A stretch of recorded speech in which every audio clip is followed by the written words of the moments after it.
High বন্ধুরা, তোমাদের সবাইকে স্বাগত আমাদের হাসনাইন স্টোরি চ্যানেল। আমাদের চ্যানেলের সকল প্রকার গল্প পেতে ও শুনতে আমাদের চ্যানেলটি সাবস্ক্রাইব করে আমাদের পরিবারের একজন হয়ে আমাদের পাশেই থেকো। ধন্যবাদ। এইটাই তো ভাবি, যাকে দেখার জন্য তুই এত উতলা হচ্ছে রে। দেবানী হাসান মাই উঠবি। তীব্রের পৃথিবী থমকে গেল, দুপা পিছিয়ে গেল। সে অবাক হয়ে তাকিয়ে আছে দিবানির দিকে। দিবানিও অবাক, কারণ সে এসবের কিছুই জানে না। তবে আহাতের সাথে সুইজারল্যান্ডেই পরিচয় হয়েছিল তার। আহাতই পরিচয় শেষে বলেছিল সে নিষ্প্রভদের বেস্ট ফ্রেন্ড, আর নিষ্প্রভ বলেছিল একা আসার দরকার নেই, তাই আহাতের সাথেই বাংলাদেশে এসেছে। কিন্তু আহাতের সাথে তার বিয়ে ঠিক হলো কবে, কখন? অবাক দৃষ্টি দিয়ে মা বাবা ভাইয়ের দিকে তাকিয়ে আছে দিবা। দিবার চাহনি দেখে দিবার বাবা বলেন, জানি তুমি অবাক হয়েছো আম্মু, তবে আহাত খুব ভালো ছেলে। আমার আর তোমার মায়ের পছন্দ হয়েছে, তাই আহাতকে বলছি তোমার পছন্দ হলেই বিয়ে হবে, তার আগে নয়। তোমাকে আমরা জোর করব না কোনো কিছুতেই। তুমি ধীরে সুস্থে চিন্তা ভাবনা করে আমাদের তোমার পছন্দ কি না জানিও। তোমার খুশি আমাদের খুশি। যাও, উপরে যাও, গিয়ে ফ্রেশ হয়ে নাও। দিবা তীব্রের দিকে এক পলক তাকালো। তীব্রের চোখের ভাষা বুঝতে সময় লাগলো না দিবার। তাহির কাছ থেকে তীব্রের পাগলামির সম্পর্কে জেনেছে। সে পারবে না তার ইঞ্জিনিয়ার সাহেবকে এত বড় শাস্তি দিতে। সেও তীব্রকে খুব ভালোবাসে। তীব্রের দিকে তাকিয়ে চোখ দিয়ে ইশারা করে দিবা মাথা নাড়িয়ে না বুঝালো। তীব্র ছলছল চোখে দিবার দিকে তাকিয়ে হাসলো।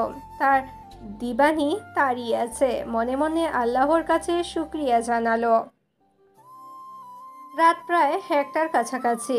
ব্যালকনিতে দাঁড়িয়ে আকাশের দিকে তাকিয়ে আছে দিবা। তাহি, আহাত, তীব্র সবাই খাওয়া দাওয়া করে চলে গেছে অনেক আগেই।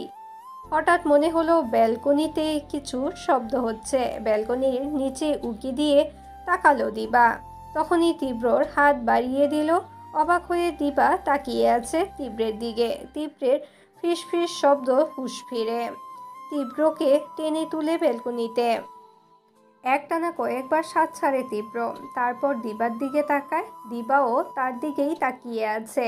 দেরি না করে দিবাকে জড়িয়ে ধরল তীব্র, যেন ছেড়ে দিলেই পালিয়ে যাবে। দিবাও জড়িয়ে ধরল। দুজনেরই চোখ দিয়ে জল গড়িয়ে পড়ছে। সেদিকে কোনো হুঁশ নেই। তারা নিজেরা একে অপরকে শক্ত করে জড়িয়ে ধরে আছে, যেন কেউ আলাদা না করতে পারে। আর এতক্ষণ পরে দিবার মনে হলো তার উচিত তীব্রের উপর অভিমান করে মুখ ফিরিয়ে নেওয়া, অভিমান করে থাকা। তা না করে সে তীব্রকে জড়িয়ে ধরেছে। তীব্রকে জোর করে ছাড়িয়ে একটা দূরত্ব নিয়ে দাঁড়ায় দিবা। তীব্রের দিকে তাকিয়ে প্রশ্ন করে, কি চাই আপনার? এত রাতে আমার ব্যালকনি দিয়ে এলেন কেন? তো কি করব, এটা ছাড়া তো কোনো উপায় নেই। তোমাকে এতদিন পরে দেখে নিজেকে ঠিক রাখা খুব কঠিন হয়ে পড়ছিল, তাই চলে এসেছি। কেন? আমি কে হয় আপনার?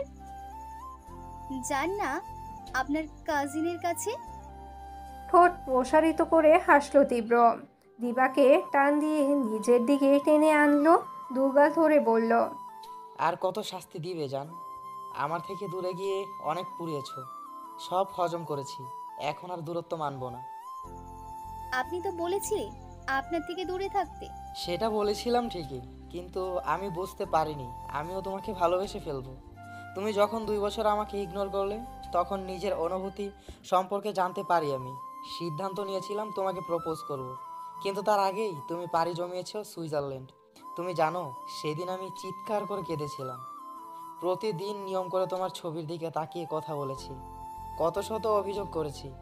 উন্মাদের মতো তোমাকে চারিদিকে চোখ বুলিয়ে খুঁজেছি, কিন্তু পাইনি। তুমি তো আমাকে শাস্তি দিতে চলে গিয়েছিলে। কেন এত দেরি করলেন আমাকে ভালোবাসতে? তাহলে তো আর এতদিন কষ্ট পেতে হতো না। সরি জান, আমি সব কিছুর জন্য সরি। তুমি প্লিজ আমাকে ছেড়ে যেও না, আমি শেষ হয়ে যাব। আমি বাবা মাকে বলবো আমি তাদের পছন্দ করা ছেলেকে বিয়ে করতে রাজি। চুপ, একদম না, খুন করে ফেলবো। তুমি শুধু আমার, বলো না তুমি শুধু আমার, বলো দিবানি, বলো। তীব্র কেঁদে দিয়েছে। তীব্রের কান্না দেখে দিবানি নিজেকে শক্ত করে রাখতে পারলো না, নিজেও কেঁদে দিল। হ্যাঁ ইঞ্জিনিয়ার সাহেব, আমি শুধুই আপনার, আর আপনিও শুধু আমার, আমার ইঞ্জিনিয়ার সাহেব। চোখে জল নিয়ে ও হেসে উঠে তীব্র পাশে থাকা চেয়ারে বসে দিবানিকে কোলে নিয়ে নেয়, শক্ত করে জড়িয়ে ধরে। দিবানিও গলা জড়িয়ে ধরে, তীব্রের কাঁধে মাথা রাখে। দুজনেরই দৃষ্টি একে অপরের দিকে, এত বছরে না দেখার তৃষ্ণা মেটাচ্ছে। আর দূর আকাশ থেকে চাঁদও বুঝি তাদের দেখছে। চারদিকে বাতাস বইছে, ভোরের আলো ছড়াচ্ছে ধরণীতে। পট করে চোখ খুলে তাকালো তীব্র। আজ রাতে দুজনে দুজনকে দেখতে দেখতেই ঘুমিয়ে পড়েছিল। দিবার দিকে তাকিয়ে চোখ ফেরানো দায় হয়ে যাচ্ছে তীব্রের কাছে। ঘুমন্ত মানুষকে এত সুন্দর লাগে, সেটা সে দিবানিকে না দেখলে বুঝতেই পারতো না। আস্তে আস্তে দিবাকে ডাক দিল, কানের কাছে মুখ নিয়ে বলল, জান উঠো, সকাল হয়ে গেছে। কেউ আমাকে এভাবে দেখলে খারাপ ভাববে। হালকা নড়ে চড়ে আবারও শান্তিতে ঘুমাচ্ছে দিবা। তীব্র হতাশ, শ্বাস ছাড়ে। দিবার মাথায় চেয়ারে হেলান দিয়ে রেখে উঠে দাঁড়ায়। তারপর দিবাকে কোলে নিয়ে ব্যালকনি থেকে রুমে এসে বিছানায় শুইয়ে দেয়। কপালে গাঢ় ভালোবাসার স্পর্শ দিয়ে ব্যালকনির দিকে চলে যেতে নিবে, তখনই দিবা হাত টেনে ধরে টান দিয়ে তাল সামলাতে না পেরে দিবা উপরে গিয়ে পড়ে তীব্র। দিবা তো ঘুম বাদ দিয়ে চোখ বড় বড় করে তাকিয়ে আছে, আমতা আমতা করে বলল, আমি তো শুধু আপনাকে আটকাতে চেয়েছিলাম, বুঝলি এমন হয়ে যাবে। কথাটা বলেই হ্যাঁ হ্যাঁ করে হাসার চেষ্টা করলো দিবা। তীব্র ঠোঁট কামড়ে হেসে দিবার গলায় মুখ ডুবিয়ে দেয়। কেঁপে উঠে দিবা তীব্রের শার্ট খামচে ধরে কাপা কাপা কণ্ঠে বলে, কি করছেন আপনি? মুখ তুলে তীব্র দিবার দিকে তাকায়, আদুরে ভঙ্গিতে বলে, এখন একটু অল্প আদর করলে কি খুব ক্ষতি হয়ে যাবে? বেশি না, অল্পই করব। এমন আবদার দিবা ফেলতে পারে কি করে? কিছু না বলেই জড়িয়ে ধরে তীব্রকে। নিজের থেকে দিবাকে ছাড়িয়ে দিবার দুই হাত বিছানায় চেপে ধরে তীব্র। দিবানি মুখ নিচু করে আছে। তাকাও আমার দিকে। দিবা তবুও মাথা না তুলে আবারও নুইয়ে যায়। তীব্র মুচকি হেসে দিবার গলায় আবারও মুখ ডুবিয়ে দেয়। কেঁপে উঠে দিবা তীব্রের শার্টও চুল খামচে ধরে। কারো চুম্বন দিয়ে মুখ তুলে দিবার দিকে তাকায় তীব্র। দিবা এবার তার দিকেই তাকিয়ে আছে। দেরি না করে দুজনের উষ্ঠদয় মিলিয়ে দেয় তীব্র। দিবা প্রথমে নিজেকে সামলে নেয়, তারপর নিজেও তাল মিলাতে থাকে। হঠাৎ করে তীব্র ছেড়ে দেয় দিবাকে, কিন্তু দিবা ছাড়েনি। তীব্রকে কাছে টেনে নিয়ে উষ্ঠদয় মিলিত করে দেয়। এটাই তো চেয়েছিল তীব্র। অনেকক্ষণ পরে দিবা ছেড়ে দেয়। দুজনেই জোরে জোরে শ্বাস নিচ্ছে। দিবা লজ্জায় তীব্রের বুকে মুখ লুকায়। হালকা হেসে তীব্র এবার তো ছাড়ো জান, আমাকে তো যেতে হবে। বলে। দিবা ছেড়ে দেয়। তীব্র আবারও দিবার কপালে ভালোবাসার স্পর্শ এঁকে দেয়। দিবা দেরি না করে নিজেও তীব্রের কপালে ঠোঁট ছোঁয়ায়। ক্রান্তির হাসি হেসে তীব্র ব্যালকনির দিকে চলে যায়। বালিশে মুখ লুকায় দিবা। তখনই তার ফোন বেজে উঠে। তাহি কল করেছে। কিছুক্ষণ কথা বলে রেখে দিল। মূলত তাহি কল করেছিল, আজ তারা সবাই বিকেলের দিকে ঘুরতে বেরোবে। সবাই বলতে নিষ্প্রভ, তাহি, দিবা, তীব্র, আহাত, আর কেউ থাকবে কিনা সেটা আপাতত জানা নেই। সময় আসলে দেখা যাবে, থেকে যায়। বিকেল 5টা। নিষ্প্রভের সাথে একটা রেস্টুরেন্টে দাঁড়িয়ে আছে দিবা। মূলত তারা আর বাকিদের জন্য অপেক্ষা করছে। সবাই এলে একসাথে হালকা নাস্তা করে তারপর ঘুরবে। কিছুক্ষণের মধ্যে তীব্রের বাইক এসে থামলো। বাইকের পিছনে আহাত আছে। বাইক থামিয়ে নেমে এগিয়ে এলো তারা। আর ছেলেরা সবাই কালো পরেছে। নিষ্প্রভ কালো শার্ট, কালো প্যান্ট। আহাতও তীব্রও একই। দিবা কালো আর সাদা মধ্যে শাড়ি পরেছে, চুলগুলো ছেড়ে দেওয়া। তীব্র তো চোখে ফেরাতে পারছে না। তোমাকে খুব সুন্দর লাগছে দিবা। আহাতের কথায় তীব্রের ধ্যান ভাঙে। সে দিবার দিকে তবুও তাকিয়ে আছে। হালকা হেসে দিবা উত্তর দেয়। ধন্যবাদ ভাইয়া। আহাত সৌজন্যমূলক হেসে নিষ্প্রভের পাশে গিয়ে দাঁড়ায়। তীব্র একটু দিবার দিকে গা ঘেঁষে দাঁড়ায়। দিবার হাত ধরে সবার সামনে লুকিয়ে চুমু দেয় হাতের পাতায়। কেউ না দেখলেও আহাত ঠিকই দেখে নেয়। সে মনে মনে দীর্ঘশ্বাস ছাড়ে, কারণ সে আগে কিছুটা আন্দাজ করতে পেরেছিল। হালকা হেসে নিষ্প্রভের সাথে কথা বলতে ব্যস্ত হয়ে পড়ে। তোমাকে শাড়ি পরতে কে বলেছে? তীব্রের কথায় মন খারাপ হয় দিবার। মুখ গোমরা করে বলে, কেন, সুন্দর লাগছে না? সুন্দর লাগছে না মানে? আমার তো ইচ্ছে করছে তোমাকে এখনই তুলে নিয়ে গিয়ে বিয়ে করে ফেলতে। আমাকে পাগল করার জন্য এমন করেছো, তাই না? হ্যাঁ, আপনাকে পাগল করার জন্যই শাড়ি পরেছি, যাতে আর কোনো মেয়ের দিকে কখনো না তাকান। আপনার চোখ সবসময় আমার দিকেই থাকবে, অন্য কারোর দিকে তাকাবেন তো খুন করে ফেলবো। ফিসফিস করে তীব্র ও দিবা কথা বলেই যাচ্ছে। কিছুক্ষণের মধ্যেই তাহিরও এন্ট্রি হয়। বাইক নিয়ে এসে নিষ্প্রভদের সামনে থামায়। চারদিকের মানুষ হা করে তাকিয়ে আছে। তাহির বাইক থেকে নামার স্টাইল জোস। ঠোঁট কামড়ে হাসে নিষ্প্রভ। ততক্ষণে তাহি ওদের সামনে এসে দাঁড়িয়েছে। এসে দিবার দিকে এগিয়ে যায়। তাহিকে দেখে দিবা মুখ গোমরা করে নেয়। তাহিও কালো পড়েছে। এ আবার নতুন কি? সবসময় তো কালোই পরে। শ্যামলা রঙের হলেও কালো খুব মানায় তাহিকে। কালো শার্ট, কালো প্যান্ট, উপরে জ্যাকেট, ব্ল্যাক শু, সানগ্লাস গলায় ঝুলানো, ঠিক যেমন নিষ্প্রভ, তীব্র ও আহাত পড়েছে। দিবা মুখ গোমরা করতে দেখে হালকা হাসে তাহি। দিবা বলেছিল শাড়ি পরতে, কিন্তু তাহি তো তাহিয়ে। দিবার গোমরা মুখে হাসি ফোটানোর জন্য তাহি প্রথমে জড়িয়ে ধরে দিবাকে, কিন্তু তবুও দিবা মুখ গোমরা করেই আছে। দিবার কানের কাছে মুখ এগিয়ে নিয়ে ফিসফিস করে তাহি বলে, আমি কিন্তু জানি তুই আর তীব্র ভাই চেয়ে তলে তলে হেলিকপ্টার চালাস। ফিসফিস করে বললেও তীব্র পাশে থাকায় শুনে ফেলে। তীব্র দিবার দিকে তাকিয়ে মুচকি হাসে। দিবাও ঠোঁট কামড়ে হেসে লজ্জায় মাথা নিচু করে নেয়। একটু সরে এসে তাহি বলে, যাক, মহারানীর মুখে হাসি ফুটেছে। নিষ্প্রভের পাশে গিয়ে দাঁড়ায় তাহি। কি ব্যাপার ডাক্তার সাহেব, আপনি এত চুপচাপ? মৌনতার জন্য ডিগ্রি করেছেন নাকি? অবশ্য আপনি চাইলে আমি নোবেল দিতে পারি, নিবেন? না তাকিয়েই বলে। তাহি এমন করে বলেছে যে নিষ্প্রভ ছাড়া সবাই হেসে দিয়েছে, শুধু নিষ্প্রভই হাসেনি। কটমট করে তাহির দিকে তাকিয়ে আছে। নিষ্প্রভের রাগকে পাত্তা না দিয়ে তাহি বলল, এভাবে কি দেখছেন? আমাকে কি আজ একটু বেশি সুন্দর লাগছে? নিষ্প্রভ কিছু না বলে চুপচাপ গোমরা মুখ করে রাস্তার দিকে তাকিয়ে আছে। নিষ্প্রভর এমন করার কারণ হলো দিবার মতন সেও তাহিকে শাড়ি পরতে বলেছে, কিন্তু তাহি শাড়ি পরেনি।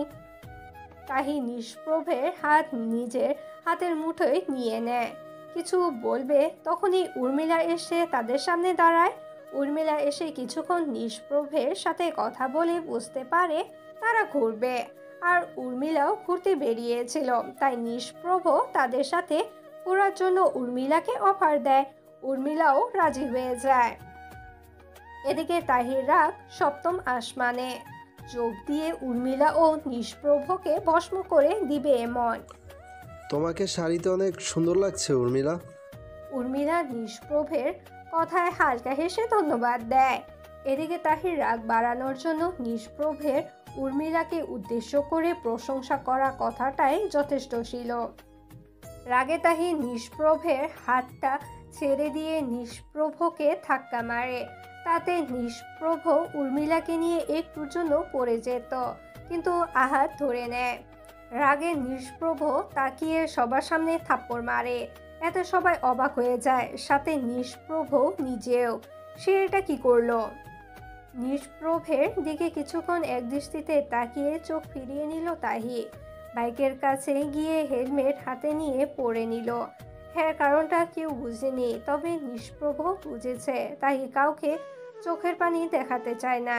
এই মেয়েটা এতই স্ট্রং, নিজের অনুভূতি কষ্ট লুকিয়ে রাখতে পছন্দ করে। আর সে কিনা নিজেই তার পাখিটাকে কষ্ট দিল। নিজেকে নিজেরই খুন করতে ইচ্ছে করছে নিষ্প্রভের। চলো সবাই রেস্টুরেন্টের ভিতরে হালকা নাস্তা করে রওনা দিতে হবে তো। আহাতের কথায় সবাই রেস্টুরেন্টের ভিতরে ঢুকে যায়। তাহি গিয়ে এক কোণায় বসে পড়ে, ফোন নিয়ে ব্যস্ত হয়ে পড়ে। নিষ্প্রভ অসহায় দৃষ্টি নিয়ে তাকিয়ে আছে তাহির দিকে। সবাই হালকা নাস্তা করে বেরিয়ে আসছে রেস্টুরেন্ট থেকে। কে কার বাইক দিয়ে যাবে সেটাই সবাই ভাবছে। সুযোগ বুঝে নিষ্প্রভ বলে, শোন আহাত, তুই উর্মিলাকে নিয়ে আমার বাইকে আয়, আর তীব্র তুই দিবাকে নিয়ে তোর বাইক দিয়ে আয়। আর তুই কিসে আসবি? তীব্রের কথায় নিষ্প্রভ হালকা হেসে বলে, তাহির বাইক দিয়ে তাহির সাথে যাব। আহাত আর উর্মিলা সবার আগেই চলে যায়। তারপর তীব্রের বাইকে উঠে বসে দীপা। দু হাত দিয়ে তীব্রকে জড়িয়ে ধরে। হালকা হেসে তীব্র বাইক স্টার্ট দিয়ে আহাতকে ফলো করে চলে যায়। অবশেষে নিষ্প্রভ গিয়ে তাহির পিছনে বসে পড়ে। পিছন থেকে তাহির কোমর জড়িয়ে ধরে। ছাড়ুন। না, ছাড়বো না। দেখুন। দেখাও। কটমট করে তাহির পিছনে ফিরে নিষ্প্রভের দিকে তাকায়। সে সুযোগে নিষ্প্রভ তাহির দুগাল ধরে বলে, ক্ষমা করে দাও জান, আই এম সরি। আমি তখন তোমাকে চড় মারতে চাইনি। তুমি ধাক্কা দেওয়ায় আমি উর্মিলার উপর পড়ে যেতাম, তাই আমার রাগ উঠেছিল। প্লিজ পাখিটা, রাগ করে থেকো না। এই দেখো কান ধরছি, আর কখনো কোনো মেয়ের প্রশংসা করব না। কোনো কথা না বলে দীর্ঘশ্বাস ছাড়ে তাহে। নিষ্প্রভ আবার বলে, প্লিজ সোনা, কথা বলো, এভাবে মুখ ফিরিয়ে নিও না। একটা কথা কি জানেন ডাক্তার সাহেব, কিছু কাঙ্ক্ষিত জিনিস পেয়ে গেলে সবাই ভাবে সেই জিনিসটা তো আমারই থাকবে। যাই হয়ে যাক না কেন, সে আমারই থাকবে। তবে কেউ এটা চিন্তা করে না, সব কিছুতেই মেয়াদ আছে।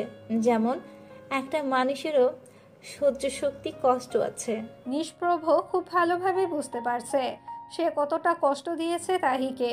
কোনো কিছু না ভেবে তাহিকে দু হাত দিয়ে ঝাপটে ধরে নিষ্প্রভ। প্লিজ পাখি, তুমি কষ্ট পেও না। আমি খুবই সরি, আর কখনো এমন হবে না। আমি চড় মারাতে কষ্ট পাইনি ডাক্তার সাহেব। আপনি আমার সামনে অন্য কারো প্রশংসা করেছেন, সেটা আমার কলিজায় গিয়ে লেগেছে। আর হবে না সোনা, প্লিজ, সরি তো, আর হবে না। তোমাকে আমি কখনো তোমার ইচ্ছার বিরুদ্ধে গিয়ে কোনো কিছু পড়তে বলবো না। তোমার যেটাতে কমফোর্ট ফিল হয় সেটা পড়ো। তাহি আর কিছু না বলে বাইক স্টার্ট দেয়। নিষ্প্রভ বুঝতে পারে তার পাখির অভিমান কমেনি এখনো। জঙ্গলের মতন জায়গাটা, এক সাইডে পাহাড়, সেই পাহাড়ে উঠেছে সবাই। পাহাড়ের উপরে উঠে সূর্য মামার ডুবে যাওয়া দেখছে সবাই। কি সুন্দর সেই দৃশ্য। ইতিমধ্যে দিবা অনেক পিক তুলে ফেলেছে, সাথে তীব্রের সাথেও কাপল পিক তো আছে। দিবার হাসি মুখের দিকে তাকিয়ে মুচকি হাসে তীব্র। এই মেয়েটাকে একসময় কত কষ্ট দিয়েছে সে, কত অবহেলা করেছে। আচমকা দিবাকে হেসকার টানে নিজের সাথে মিশিয়ে নেয় তীব্র। হকচকিয়ে তাকায় দিবা, ফিসফিস করে বলে, আরে কি করছেন? সবাই আছে তো, দেখে ফেললে কি ভাববে? যাই ভাবুক, আমার এখন প্রেম পাচ্ছে। আমি এখন তোমার সাথে প্রেম করব। কি তাই বলে এখন? আরে এখানে আমার নিজের বড় ভাই আছে, মান সম্মান কিছু থাকবে না। জোর করে নিজেকে সারিয়ে নেয় দিবা। মুখ গোমরা করে তাকিয়ে রয় তীব্র। সে বুঝতে পারছে তাকে খুব শীঘ্র বিয়ে করতে হবে। এভাবে আর কতদিন লুকিয়ে প্রেম করবে। দিবা ঠিকই বলেছে, নিষ্প্রভ দেখলে মান সম্মান থাকবে না। হ্যাঁ, তীব্রই বা কি জবাব দিবে? বন্ধুর বোনের সাথে যেহেতু প্রেম করছে, খুবই তাড়াতাড়ি বিয়ে করতে হবে, না হলে পাছে নিষ্প্রভ জেনে গেলে ভুল বুঝবে। এতে বন্ধুত্বের সম্পর্কে ফাটল ধরতে পারে। আচমকা দিবার হাত ধরে টানায় ভাবনা থেকে বের হয় তীব্র। হালকা হেসে আবারও দিবাকে পিক তুলে দিতে থাকে। তার হবু বউ এখন তাকে ক্যামেরাম্যান বানিয়েছে। এক দৃষ্টিতে সন্ধ্যার আকাশ দেখতে ব্যস্ত ছিল উর্মিলা। তখনই আহাত তার পাশে এসে বলে, মিস উর্মিলা, আপনি চাইলে আমি আপনার ক্যামেরাম্যান হতে পারি। ধন্যবাদ দিয়ে নিজের ফোন আহাতের দিকে এগিয়ে দেয় উর্মিলা। তারাও ব্যস্ত হয়ে পড়ে ছবি তুলতে। দুহাত পকেটে গুজে দাঁড়িয়ে আকাশের দিকে এক দৃষ্টিতে চেয়ে আছে তাহি। নিষ্প্রভ তার পিছনেই দাঁড়িয়ে আছে, মূলত অভিমান ভাঙানোর চেষ্টা করছে। কিন্তু তাহি তো তাহিয়ে। আচমকা নিষ্প্রভর তাহির হাত দুটো পকেট থেকে টান দিয়ে বের করে মেলে ধরে, সাথে নিজের হাতও পিছন থেকে তাহির সাথে একেবারে মিশে হাত মেলে দাঁড়িয়ে থাকে। ছবি তুলতে থাকা আহাতকে ইশারা দিয়ে বোঝায় তাদের এই মুহূর্তের ছবি তুলতে। আহাত ও বন্ধুর ইশারা বুঝতে পেরে ছবি তুলে দেয়। আর কত অভিমান করে থাকবে আমার দর্শী রানী? আমি অভিমান করি নেই, ছাড়ুন আমাকে, সবাই দেখছে। দেখুক, তুমি যদি এবার না হাসো তো আমি সবার সামনে তোমাকে কিস করব, তাও আমাদের ফার্স্ট কিস হবে এটা। চোখ বড় বড় করে তাকায় তাহি, কটমট করে বলে, চুপ করুন অসভ্য ডাক্তার, মুখে লাগাম টানুন। না, আমি চুপ করব না। তুমি যদি না হাসো তাহলে আমি সত্যিই কিস করব। তাহি কিচ্ছু বলল না, চুপ করে দাঁড়িয়ে রইল। কি হলো, হাসবে না তো? ঠিক আছে, আমি তোমাকে এখন সবার সামনে কিস করব, তাও আমাদের ফার্স্ট কিস। যদিও আমি চাইনি বিয়ের আগে সব কিস টিস করতে। বলেই নিষ্প্রভ নিজের মুখ এগিয়ে নিতে থাকে তাহির দিকে। তৎক্ষণাৎ তাহি নিষ্প্রভকে জড়িয়ে ধরে। প্রাপ্তির হাসি হাসে নিষ্প্রভ। কি, তোমাকে বলেছি হাসতে আর তুমি জড়িয়ে ধরেছো? নট ব্যাড, তবে হাসতেও হবে। দেখি, হাসো তো একটু। ঠোঁট কামড়ে হাসে তাহি। সেই হাসি দেখে নিষ্প্রভ বুকে হাত দিয়ে বলে, হায় মে মার যাওয়া। এবার ঠোঁট প্রসারিত করে হাসে তাহি। নিষ্প্রভ ও হেসে তাহির হাত নিজের হাতের মুঠোয় নেয়। দুজন দুজনের দিকে তাকিয়ে হাসতে থাকে, যদিও তাদের হাসির শব্দ নেই, যাকে বলে নিঃশব্দের হাসি। ভালোবাসি তাহি পাখি। হুম কি হো? হুম কি হো, তুমিও বলো। কি বলবো? ভালোবাসি বলো। আপনি আমার সব অপূর্ণতার মাঝে পূর্ণতা ডাক্তার সাহেব।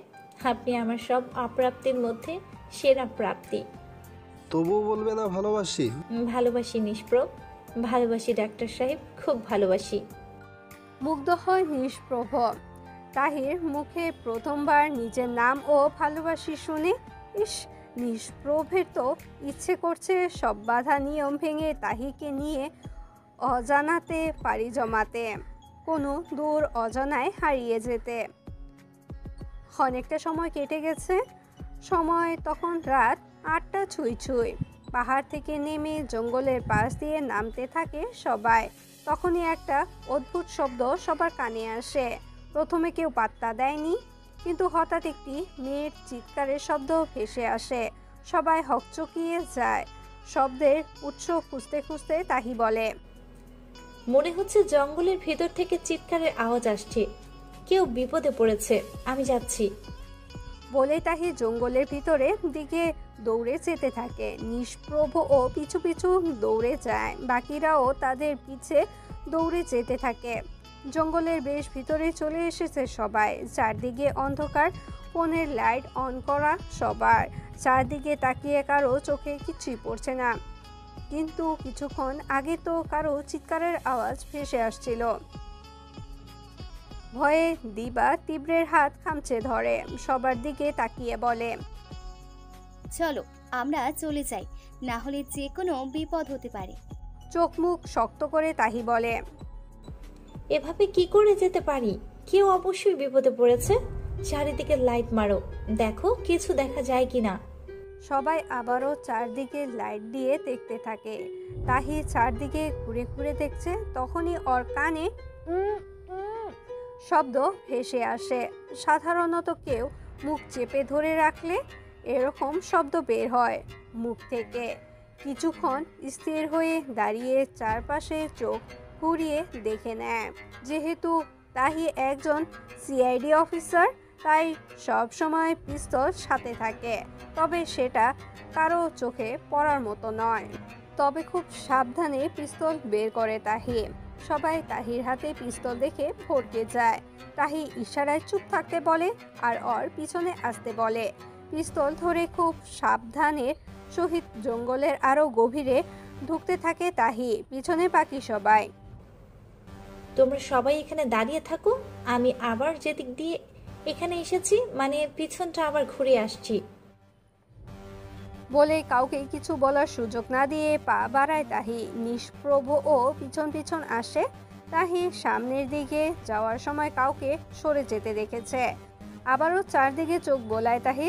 চারপাশটা কেমন ভয়ঙ্কর হয়ে উঠেছে, নিস্তব্ধতা গ্রাস করেছে। একটি মোটা গাছের পিছনে কারো পা দেখতে পায় তাহি। সাবধানের সহিত এগিয়ে যায়। গাছটার সামনে গিয়ে পিস্তল তাক করে লুকিয়ে থাকা ব্যক্তির উপর। ততক্ষণে নিষ্প্রভ ও চলে এসেছে। একটি মেয়ের মুখ চেপে ধরে রেখেছে কোনো ব্যক্তি। অন্ধকারে কারো মুখে স্পষ্ট নয়। পিস্তল তাক করে তাহি বলে, ছাড়ো মেয়েটিকে। মেয়েটির মুখ ছেড়ে দেয় ব্যক্তিটি। ছাড়া পাওয়া মেয়েটি হাঁপাতে থাকে, জোরে জোরে নিঃশ্বাস নেয়। মুখ চেপে ধরা ব্যক্তিটির শার্টের কলার ধরে ঝাঁকিয়ে তাহি প্রশ্ন করে, হু আর ইউ? আর একটা মেয়েকে এভাবে মুখ চেপে ধরে লুকিয়েই বা কেন উঠছিলে? বিশ্বাস করুন, আমরা কিছু করিনি। আর আমরা দুজন লুকিয়েছিলাম যাতে কেউ আমাদের দেখতে না পারে। আর আলিশার মুখ চেপে ধরেছিলাম, কারণ ও বেশি কথা বলে। যদি ধরা পড়ে যাই তাহলে ওরা আমাদের মেরে ফেলতো। বিশ্বাস না হলে আলিশাকেই জিজ্ঞেস করুন। হ্যাঁ, আনান ঠিকই বলেছে। আসলে আমরা ওই খারাপ লোকগুলোর থেকে বাঁচার জন্যই এভাবে লুকিয়েছিলাম। সন্দিহান হয়ে প্রশ্ন করে তাহি। তাহলে চিৎকারের আওয়াজ যে ভেসে আসছিল সেটা কার? সেটা আমরাই। ওরা আমাকে ধরে ফেলেছিল, তাই চিৎকার করেছিলাম। পরে আনান আমাকে জোর করে ছাড়িয়ে নিয়ে দৌড়াতে দৌড়াতে গভীরে চলে আসি, আর আমরা এভাবে লুকিয়ে থাকি। তোমরা যাদের কথা বলছো কে তারা? আর তোমাদেরই বা কেন অ্যাটাক করেছিল? আমরা দুজন গোয়েন্দার ইনভেস্টিগেটর। এখানকার অনেক মানুষই থানায় কমপ্লেন করতো এখানের মানুষ উধাও হয়ে যায়, পরে কয়েকদিন পরে লাশ পাওয়া যায়। সব লাশের ওই চোখ, কিডনি, হার্ট এগুলো থাকে না, মানে তাদের এগুলো নিয়ে নেয়। হোয়াট? কতদিন ধরে এমন ঘটছে? অনেক দিন ধরেই। এখানে পুলিশরা কোনো পদক্ষেপ নেয়নি বা তদন্ত করেনি? করেছিল, তবে কেউই কোনো কিছু বের করতে পারেনি। আমরা তো এই কেসের জন্যই আজ এই জঙ্গলে এসেছিলাম, মানে এই জায়গার প্রতিটি জায়গা দেখতে চেয়েছিলাম, তাই জঙ্গলেও ঢুকে পড়ি। বাকি কথা পরে শুনবো, আগে তোমরা চলো। নিষ্প্রভ ও গিয়ে বাকি সবাইকে নিয়ে আসে। সবাই একসাথে সাবধানে জঙ্গলের ভিতর থেকে বের হয়। তাহি আনান ও আলিশার ফোন নাম্বার নিয়ে নেয়। কাল তারা দেখা করবে, তারপর বাকিটা জানাবে। আপাতত সবাই বাড়ির দিকে রওনা দেয়। সবার মনে একটাই চিন্তা, কে বা কারা এমন করতে পারে। তাহির মনও একই ভাবনা, কোনো অবৈধ ব্যবসায়ী বা খারাপ কাজের সাথে যুক্ত এমন লোকেরা এসব করছে। তারা হয়তো এগুলো বিক্রি করে। নিষ্প্রভ ও দিবাকে নিয়ে বাড়ি চলে যায়। তীব্র ও আহাত চলে যায়। রয়ে যায় উর্মিলা ও তাহি। তাহি কোনো দ্বিধা ছাড়াই বলে, তুমি চাইলে আমি তোমাকে লিফট দিতে পারি।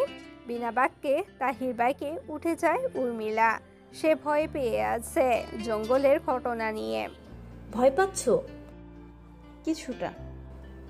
ভয় পেও না, এরকম অহরহ ঘটনা ঘটে আমাদের চারিদিকে, তবে সব ঘটনার সঠিক তদন্ত হয় না। আমি এইখানেই এই কেসটার দায়িত্ব নিব। সে তো নিবেই, তুমি তো একজন আইনের রক্ষক, আর তুমি যথেষ্ট সাহসী। তাহির প্রশ্নে উর্মিলা ঢোক গেলে আমতা আমতা করে বলে। আর কোনো কথা না বলে বাইক স্টার্ট দেয় তাহি। উর্মিলাকে ওর বাসার সামনে নামিয়ে দিয়ে নিজের বাসার দিকে রওনা হয়। বাসায় এসে ফ্রেশ হয়ে ল্যাপটপ নিয়ে বসে তাহি। তারা যে জায়গায় গিয়েছিল সেই জায়গাটা সাধারণত একটা গ্রামটির নাম মির্জাপুর। মির্জা বংশের জমিদার বাড়ি এখনো রয়েছে সেখানে, আর জঙ্গলটি জমিদার বাড়ির কয়েক রাস্তার পরেই অবস্থান করছে।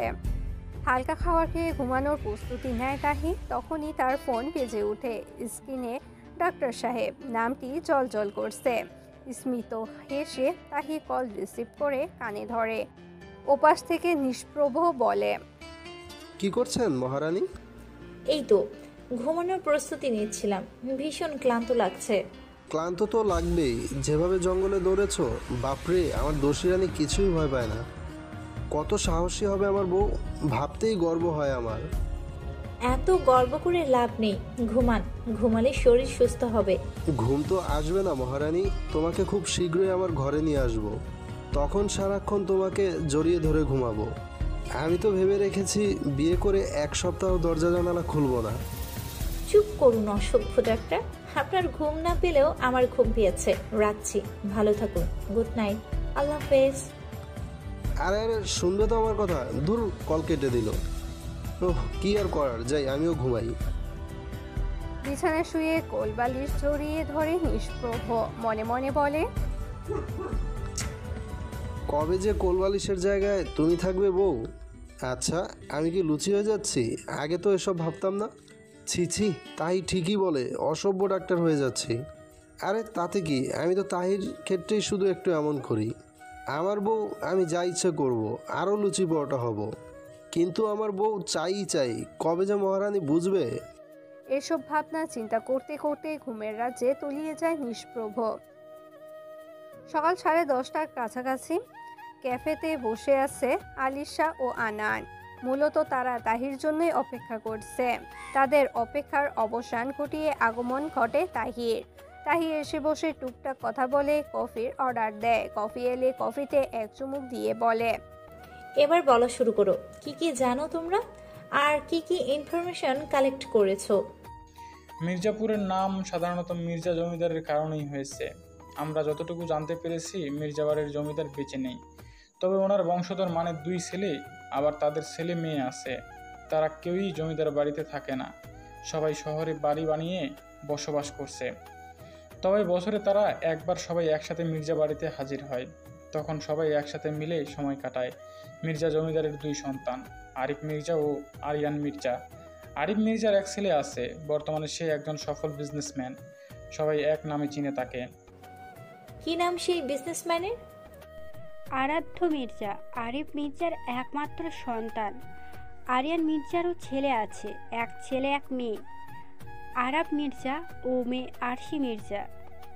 আরাধ্য মির্জা তার বাবা ও মাকে নিয়ে ঢাকার বীরপুর নিজের বাড়িতে থাকেন। আরাব মির্জার মা নেই, নিজের বোন ও বাবাকে নিয়ে তিনিও আরাধ্য মির্জার বাড়ির পাশেই বাড়ি বানিয়েছেন, সেখানেই থাকেন। তবে তিনি বিদেশে বেশি যাতায়াত করেন। কেন করেন সেটা জানতে চাইলে আরাব মির্জা বলেছেন তিনি ব্যবসায়ী, কাজে বিদেশে আসা যাওয়া করেন বেশি। তবে মির্জার ব্যাপার হলো, যেখানে আরাধ্য মির্জা এত বড় ব্যবসায়ী হয়েও মাসে একবারও বিদেশে যান কিনা সন্দেহ। মানে তিনি সব কিছু অনলাইনেই করেন, বিদেশে বেশি যান না। সেখানে আরাব মির্জা আরাধ্য মির্জার থেকে ব্যবসার তুলনায় একটু নিচুতে, সেখানে আরাব মির্জা এতবার বিদেশ যাতায়াত করেন। আরাফ মির্জা কোনো রেকর্ড আছে, মানে থানা বা আইনি কোনো রেকর্ড? হ্যাঁ আছে। প্রায় 2 বছর আগে আরাব মির্জার ব্যবসায়ী মাল বহন করা ট্রাকে ড্রাগস পাওয়া গেছে। পরে তিনি বলেন এগুলো তাকে ফাঁসানোর জন্য তার কোনো শত্রু করেছে। আর পরে এসব নিয়ে কোনো ঘাটাঘাটি হয়নি, টাকা খাইয়ে পুলিশের মুখ বন্ধ করে দিয়েছিলেন। ওকে, ধন্যবাদ। আমি খুব শীঘ্রই এই কেসের দায়িত্ব নিব, আর আমার সাথে তোমরা দুজনও থাকবে। শিওর ম্যাম, আমরা আপনার সাথে এই কেসে কাজ করতে চাই। তো এই কথাটাই রইল, মোবাইলে যোগাযোগ হবে। আমি 2 দিনের ভিতরে পারমিশন নিয়ে এই কেস নিয়ে তদন্তে কাজ নামবো, তোমাদের জানাবো। ভালো থেকো। জি ম্যাম, আপনিও। চেম্বারে রোগী দেখতে ব্যস্ত নিষ্প্রভ।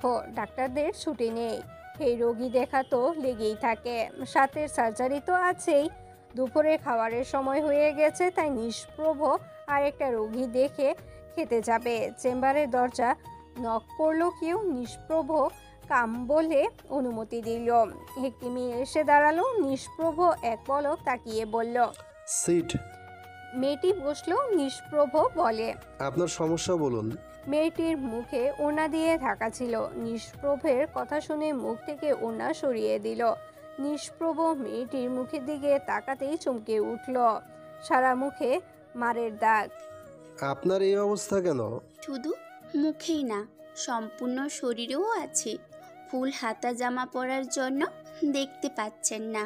আপনার এই অবস্থা কে করেছে? সে অনেক কাহিনী। আগে আপনার মোবাইলটা দিন তো। মোবাইল দিয়ে কি করবেন? পুলিশকে ফোন করব। পুলিশকে ফোন করে কি করবেন আমাকে বলুন, দেখি আমি আপনার কোনো সাহায্য করতে পারি কিনা। তখনই সেখানে তাহির আগমন ঘটে। চেম্বারে অন্য কারো প্রবেশ ঘটেছে বুঝতে পেরে মেয়েটি আবারও নিজের মুখ ঢেকে নেয়। তাহি হুড়মুড় করে ঢুকে নিষ্প্রভের দিকে তাকিয়ে ভুরু কুচকায়। নিষ্প্রভের দিকে একবার, সামনে বসা মেয়েটির দিকে একবার তাকায়। এখন তো খাবার টাইম ডাক্তার সাহেব, তাহলে আপনি এখনো রোগী দেখছেন কেন? হ্যাঁ, আসলে খেতেই যাচ্ছিলাম, তখনই এই মেয়েটাই চলে আসে, তাই ভাবলাম দেখে তারপরেই যাই। তো দেখুন তাড়াতাড়ি, আমি আর আপনি একসাথে দুপুরের খাবার খাবো আজ। কিন্তু তাহি, তার আগে এই মেয়ের সমস্যা জানতে হবে। মেয়েটি এসেই বলছে পুলিশকে ফোন করবে, আর মেয়েটির মুখে ও শরীরে মারের দাগ। হোয়াট? কোথায় দেখি তো? বলেই মেয়েটির পাশে এসে দাঁড়ালো তাহি। মেয়েটি নিজের মুখ থেকে আবারও ওড়না সরায়। মুখ দেখে চমকে উঠে তাহি। কত নিষ্পাপ একটি মেয়ে, কিন্তু মেয়েটির এই অবস্থা কেন? তোমার এই অবস্থা কেন? কে করেছে এসব? আমি একজন আইনের অফিসার হই, তুমি আমাকে বলতে পারো। বলবো? আগে আমাকে পুলিশকে ফোন করতে দিন প্লিজ। শুনুন তাহলে, আমি আরসি মির্জা, আরিয়ান মির্জার মেয়ে ও আরাফ মির্জার বোন। আমার বাবা ও ভাই অনেক খারাপ কাজ করে। আমি সেগুলো জানতে পেরে ওদের বাধা দেওয়ার চেষ্টা করি। তার জন্য ওরা আমাকে মেরেছিল। যে বাবা কখনো আমার গায়ে ফুলের টোকা দিত না, সেই বাবা আমাকে চাবুক দিয়ে মেরে এই অবস্থা করেছে। যেই ভাই আমার গায়ে কখনো হাত তুলতো না, সেই ভাই আমার গালে থাপ্পড় মেরেছে, মুখে ছুরি দিয়ে আঘাত করেছে, গাল দিয়ে রক্ত পড়েছে, তবুও ফিরে তাকায়নি আমার দিকে। আমি আজ অনেক কষ্টে পালিয়ে এসেছি। কোথায় যাব বুঝতে পারছিলাম না। হঠাৎ চোখ যায় হাসপাতালের দিকে, তাই আপনার চেম্বারে চলে এসেছি। বলে ডুগরে কেঁদে উঠে আর সে অনেক কষ্টে নিজের কান্না আটকে রেখেছিল সে। নিষ্প্রভের চোখে মুখে বিস্ময়। এইটুকু একটা মেয়েকে এত অত্যাচার করেছে, তাও কিনা নিজের বাবা ও ভাই। তাহি নিশ্চুপ হয়ে গেছে। এই তাহলে আরশি মির্জার কথা সকালে আনান ও আরিশা বলেছিল তাকে। তার মানে মির্জাপুরের ওইসব ঘটনাগুলোর সাথে সত্যি মির্জা পরিবারের সম্পর্ক আছে। তুমি আরশি মির্জা মানে মির্জা জমিদার বংশের ছেলে আরিয়ান মির্জার মেয়ে? হ্যাঁ, কিন্তু আপনি এত কিছু কি করে জানেন? সে অনেক কথা। ভালো হলো তোমাকে পেয়ে গেলাম, কেস সলভ করতে সহজ হবে। কিসের কেস? গতকাল আমরা জঙ্গলে গিয়ে জেনেছিলাম না, ওখানে মানুষ কিডন্যাপ হতো, আর কয়েকদিন পর ওদের শরীরের মূল্যবান জিনিসগুলো নিয়ে চলে যেত। হ্যাঁ, কিন্তু এর সাথে আরশির কি সম্পর্ক? সম্পর্ক আছে ডাক্তার সাহেব। আমি আজ ওনারদের সাথে মিট করেছি, সবকিছু জেনেছি। আর এখন আরশির কথা শুনে আমি শিওর এসবের সাথে আরাফ মির্জা আর ওর বাবা আরিয়ান মির্জা জড়িত। ঠিক আছে, সব কথা পরে হবে, আগে আরশির চিকিৎসা করতে হবে।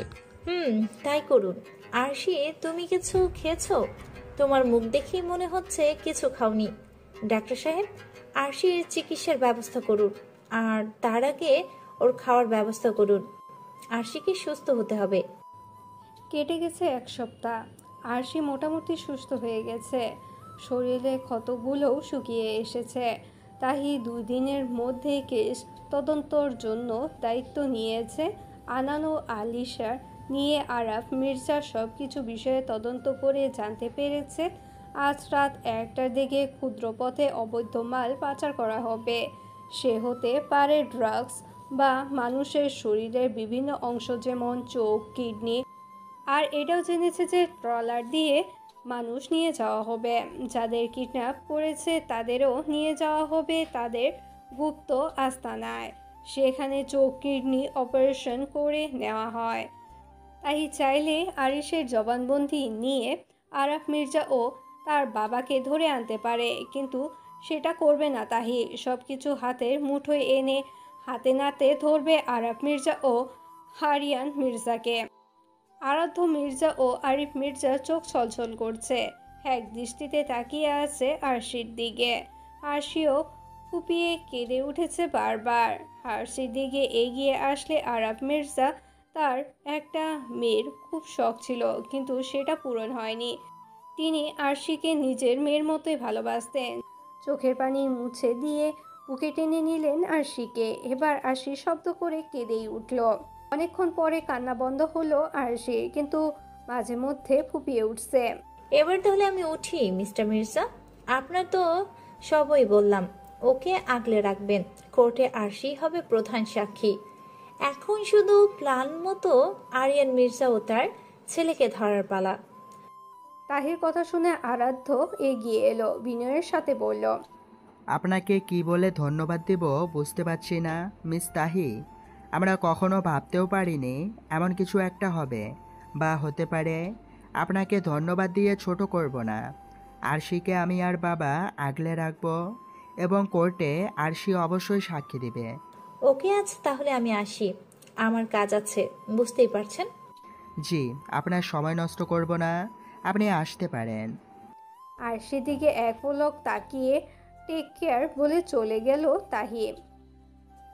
আরাধ্য এগিয়ে এলো আরশির দিকে, মাথায় হাত বুলিয়ে দিয়ে বলল, তোকে খুব কষ্ট দিয়েছে ওরা, তাই না আরু? আমি ওদের নিজের হাতে শাস্তি দিতাম, কিন্তু বাবা আমাকে সেই শিক্ষা দেয়নি। আমি আইন নিজের হাতে তুলে নিব না ঠিকই, তবে ওই ক্রিমিনালদের যাতে এমন শাস্তি দেওয়া হয় যা দেখে সবাই ভয়ে কখনো অবৈধ পথে পা বাড়াবে না, সেই রকম শাস্তি ওদের পাইয়ে দেব।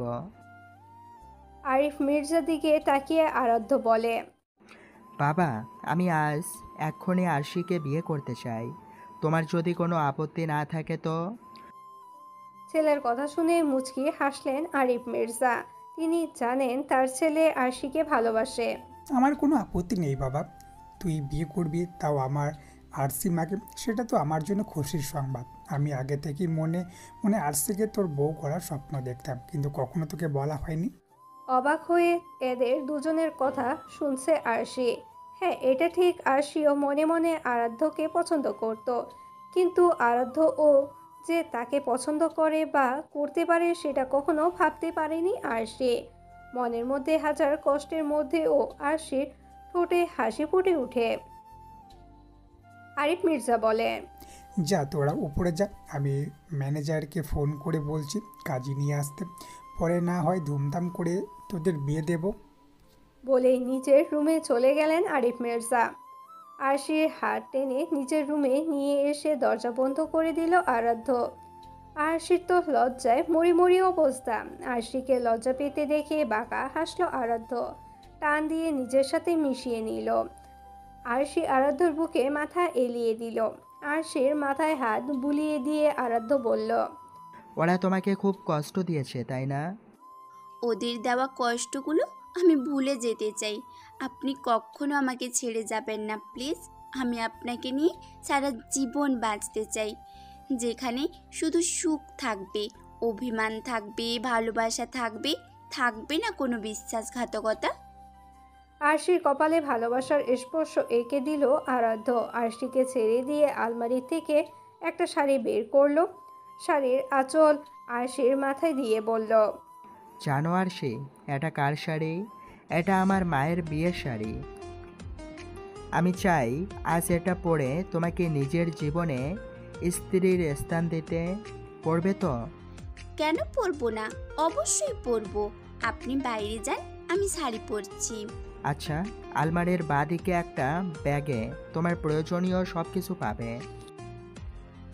রাত 10টার কাছাকাছি সময়। খাওয়া দাওয়া অনেক আগেই শেষ হয়েছে।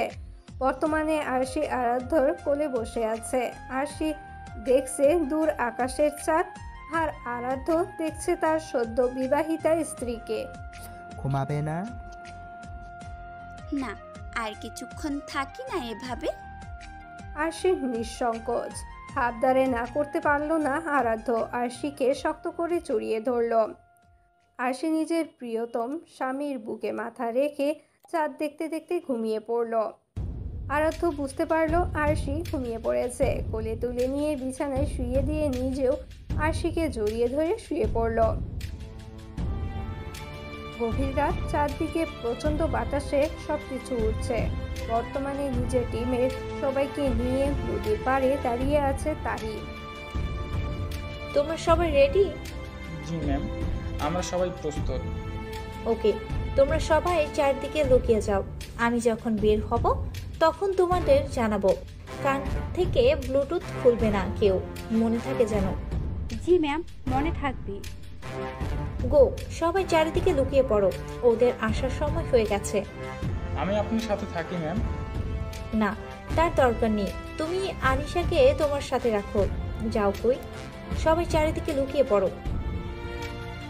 ভোর রাত। হাসপাতালের চারদিকে অ্যাম্বুলেন্সের শব্দে উত্তেজনা ভাব বিরাজ করছে। সব ডাক্তার, নার্স, কর্মচারীরা দাঁড়িয়ে ভিড় করেছে।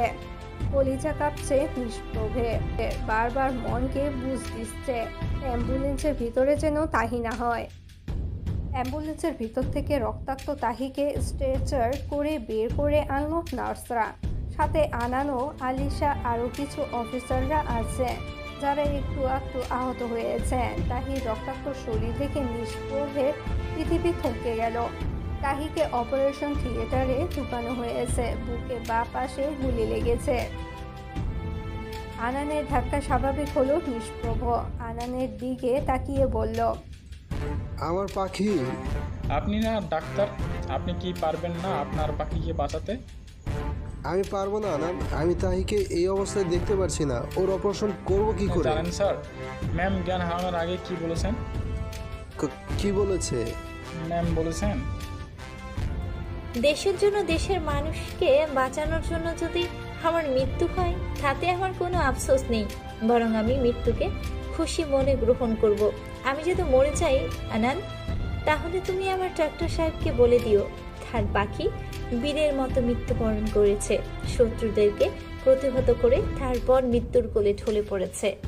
তুমি আমার ডাক্তার সাহেবকে বলে দিও তার অবাধ্য অপ্রেমিকা তাকে অনেক ভালোবাসে। আমি যদি আর ফিরে না আসি তাহলে আমার হয়ে ডাক্তার সাহেবকে আমার শেষ কথাগুলো বলে দিও। নদীর পাড়ে দুইটা ট্রলার পাশাপাশি অবস্থান করছে। হাত ছাড়লেন আরিয়ান মির্জা। ছেলেপেলেদের দিকে তাকিয়ে বললেন। মাথা নাড়িয়ে সবাই কাজ করতে ব্যস্ত হয়ে পড়ল। আরিয়ান মির্জা নিজের ছেলের দিকে তাকিয়ে বললেন, যে ছেলে মেয়েগুলোকে কিডন্যাপ করা হয়েছে তাদের একটা ট্রলারে তুলো, আর ড্রাগস, ইয়াবা, অস্ত্র সব কিছু আর একটাতে তুলো। কি মনে হয় আরাফ, সব ঠিকঠাক? ঠিকঠাকই তো লাগছে বাবা, তবুও সবাইকে সাবধানে কাজ করতে বলো। মির্জাপুরের কেসটা নতুন একজন অফিসার তদন্তের দায়িত্ব নিয়েছে। সে নাকি খুবই ডেঞ্জারাস। এখন পর্যন্ত যতটা কেসে জড়িয়েছে সব সমাধান করেছে। নাম কি সেই অফিসারের? তাহি মাহমুদ, একজন সিআইডি অফিসার। মেয়ে? হোয়াট? তুমি একটা মেয়েকে ভয় পাচ্ছ? এত ভীতু টিম কবে হলে? নো ড্যাড, আমি ভয় পাচ্ছি না। তাহি মাহমুদ সম্পর্কে সব কিছু জেনেছি। লেডি খুবই সাহসী। মেয়ে হয়েও সাহসে কাজের তুলনায় সব সিনিয়র ম্যান অফিসারদের ছাড়িয়ে যাচ্ছে। তো ছাড়িয়ে যাক, সমস্যা কি? আমাদের সাথে না লাগলেই হলো। যদি আমাদের কাজের মধ্যে বাধা দেওয়ার চেষ্টা করে তো সোজা উপরে পাঠিয়ে দেওয়ার ব্যবস্থা করবে। ড্যাড, আমি একটা সত্যি কথা জানতে পেরেছি। কি কথা? তোমার জয়নাল মাহমুদের কথা মনে আছে? আছে। কেন? জয়নাল মাহমুদের এক মেয়ে ছিল, জানো? জানি, বাট যেই দিন ওদের বাড়িতে গিয়েছিলাম সেই দিন তো ওর মেয়েটি ছিল না, শুধু ও আর ওর স্ত্রী ছিল। জয়নাল মাহমুদের মেয়ে Tahi Mahmud. What? Yes dad yes, 15 বছর আগে যাকে তুমি নিজ হাতে খুন করেছিলে সেই জয়নাল মাহমুদের মেয়ে তাহির মাহমুদ। কিন্তু তুমি এত কিছু কিভাবে জানলে? আমি সিআইডি অফিসার তাহির সব ডিটেলস জানতে গিয়ে এসব জানতে পেরেছি ড্যাড। আড়াল থেকে এতক্ষণ সব কিছু শুনছিল তাহি ও ওর টিমের সবাই। তাহি স্তব্ধ হয়ে গেছে। সে তো জানতো তার বাবা হার্টের সমস্যার কারণে মারা গেছেন। স্বামীর মৃত্যু সহ্য করতে না পেরে তার মা তারিন মাহমুদ ও স্ট্রোক করেছিলেন। তার মানে এতদিন সে মিথ্যা জানতো সব। তার বাবা মাকে খুন করা হয়েছে। কানে ব্লুটুথে চাপ দিয়ে ফিসফিস করে তাহি বলল, আক্রমণ করো। মুহূর্তের মধ্যে চারদিক থেকে বেরিয়ে আসলো তাহির টিমের সব অফিসাররা। শুরু হলো গুলাগুলি। আরিয়ান মির্জার লোকেরা সবাই কাজে ব্যস্ত ছিল বিধায় কেউ তেমন বিপরীত আক্রমণ করতে পারেনি। আর আরিয়ান মির্জা ও আরাফ মির্জা কথা বলতে এতটাই ব্যস্ত ছিল যে তাদের চারদিকে কি হয়েছে তা বুঝতে 20 সেকেন্ডের মতন সময় লেগেছে। কিন্তু ততক্ষণে অনেক দেরি হয়ে গেছে। তাহি পিস্তল তাক করে আছে আরিয়ান মির্জা ও আরাফ মির্জার দিকে। তাহি টিমের অফিসারদের ইশারা করলো আরিয়ান মির্জার লোকদের অ্যারেস্ট করে গাড়িতে তুলতে। ওরা সাথে আরও গাড়ি এনেছিল। তার মধ্যে একটাতে কয়েকজন অফিসার দিয়ে আরিয়ান মির্জার লোকদের লকআপে পাঠিয়ে দিল। যে ট্রলারে কিডন্যাপ করা মানুষগুলোকে রাখা হয়েছে সেই ট্রলারে কিছু অফিসার ঢুকে সবাইকে বের করে আনলো।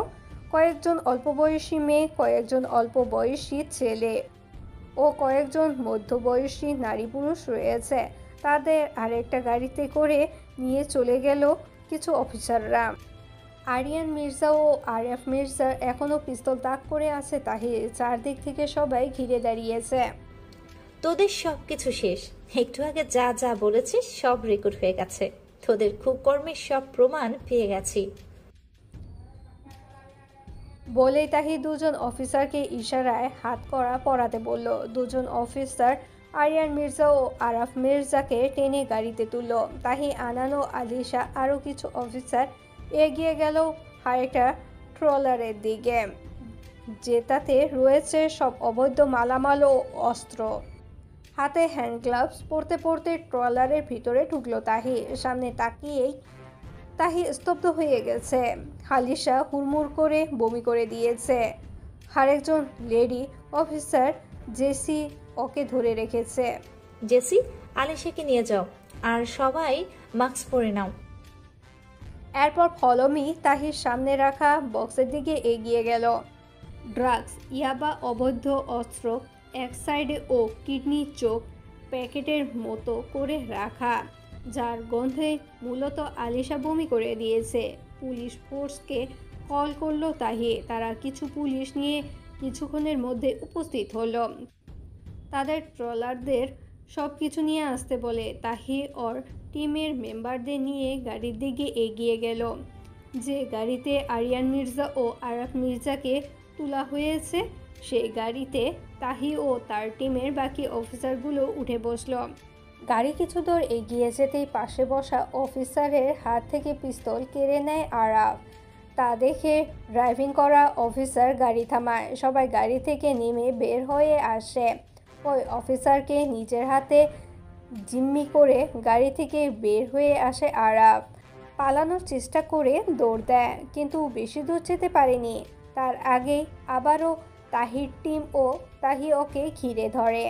পার্থক্য শুধু একটাই, আগে আরাফের হাতে পিস্তল ছিল না, এখন পিস্তল আছে, আর সেটা সামনে তাহির দিকে তাক করে রেখেছে আরাফ। তারপর উৎসুক হয়ে প্রশ্ন করে নিষ্প্রভ। গলা শুকিয়ে গেছে স্যার, আগে একটু পানি খেয়ে নেই। বলে আনান পাশের টেবিলে থেকে এক গ্লাস পানি ঢক ঢক করে পানি পান করলো। আবারও বলতে শুরু করলো, অস্ত্র নামাও অফিসার, তোমার অফিসারদের অস্ত্র নামাতে বলো, না হলে আমি কিন্তু তোমাকে শ্যুট করে দেব। কেউ অস্ত্র নামাবে না, তুই অস্ত্র নামা, না হলে কি? কিছু বলল না তাহি। পিস্তল তাক করে আরাফের দিকে এগিয়ে যেতে লাগলো। আরাফ সামনে থেকে বারবার বলছে, সামনে আসবে না অফিসার, আমি কিন্তু শ্যুট করে দিব। কিন্তু তাহি সেসব উপেক্ষা করে আরাফের দিকে এগিয়ে যেতে থাকে।